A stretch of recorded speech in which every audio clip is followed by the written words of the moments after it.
The scanner screamed. Across the checkpoint floor, a toy ship no bigger than a child's fist pulsed red under the detection grid, and the courier's hand was already moving. Not for the package on his hip, but for the 8-year-old behind him. The Zenthari officer's antenna flared bright. The courier's eyes had gone somewhere else entirely. "It'll be quick," Elias had told Leo that morning. "Drop the package, collect the stamp, catch the shuttle home." That was 3 checkpoints and 1 confiscation order ago. Elias Ren had been running deliveries through alien-dominated orbital hubs since Leo was 4. The work paid little, the routes paid less, but it kept them fed, kept them moving, and kept Leo close. The alternative was a ground school on Hestia 3, where human kids sat in rows and waited for parents on double rotations. They rarely came home, so Leo rode along. Shark fin hair, oversized jacket, toy ship hidden like a secret. The boy could name every docking port between here and the Cal-Liston relay, and he had learned to stay silent when scanners swept. He was good at being quiet. Elias hated that he had to be. That morning's orbital hub had been routine.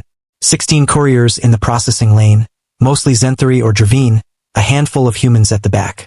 Elias kept his satchel tight against his ribs and delivery manifest open on a cracked data pad. Zenthari officers moved with the bored efficiency of those certain nothing interesting would happen.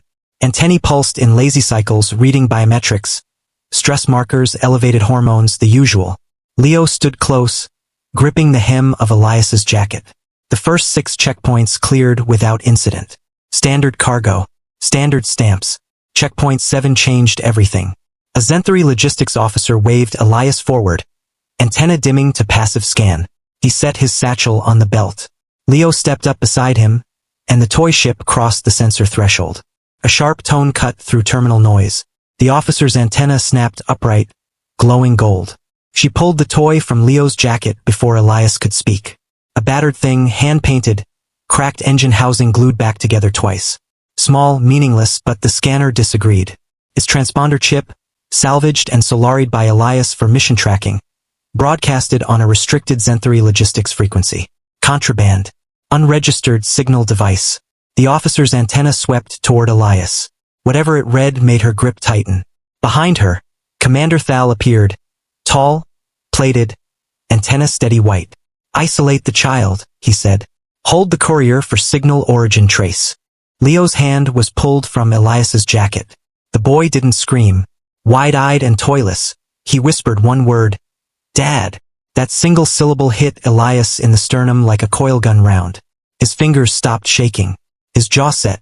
Something behind his eyes, the part Zenthari sensors couldn't read, locked into place.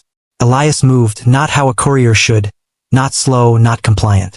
He dropped his center of gravity, drove his shoulder into the first guard, clearing the checkpoint gate before it could lock. His satchel swung wide.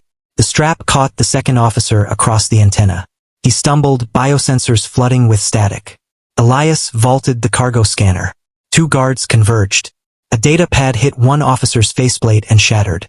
A freight door gave way under his shoulder, alarms cascading through the hub. Commander Thal's voice cut through. "Seal corridors 9 through 14. The human is unarmed." Elias wasn't thinking about corridors. He was thinking about the sound Leo made when pulled away. That one word, the trust in it. Checkpoints 4-3. Elias hit security partitions, tore his shoulder, never slowed. Checkpoint 2. Zenthari barely raised scanners before he passed. Bleeding, breathing through clenched teeth. Hormone outputs flickered, unreadable. Vera, logistics officer, whispered at her console. Adrenaline readings outside baseline. Cannot parse emotional state. Saturation like a solar flare. Thal said nothing. Antenna dark. Checkpoint 1, the isolation room. Elias struck the door with his good shoulder. It buckled. Leo sat on a bench, legs dangling, hands folded, still quiet, still waiting. The toy ship on the scanning tray. Elias crossed the room, pulled Leo against his chest, grabbed the ship. Satchel slid from his torn shoulder, hitting the floor. Contracts and permits gone. He didn't reach for them. Commander Thal stood in the broken doorway. Elias looked at him. Toy ship pressed into his son's hands. Voice steady, low, certain. "That's not contraband. It's his dream. Touch it again and yours ends." Every Zenthari understood exactly what he was. Vera filed the report 3 hours later under species threat reclassification. 7 checkpoints breached in 22 minutes.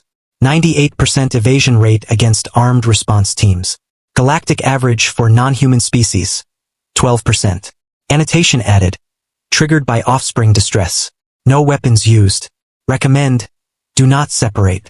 In a departing shuttle, the toy ship sat on the dashboard. Its transponder dark. Chip removed. Leo slept with his head against his father's arm. Elias watched the orbital hub shrink in the viewport. Shoulder throbbing, contracts void. The toy ship caught the passing station beacon's light, steady and small, before the shuttle carried them into open space. Some stories don't ask you to watch from a distance. They ask you to step closer. If that's what you're here for, join us. Please follow my channel for more videos. One click from you can change my life.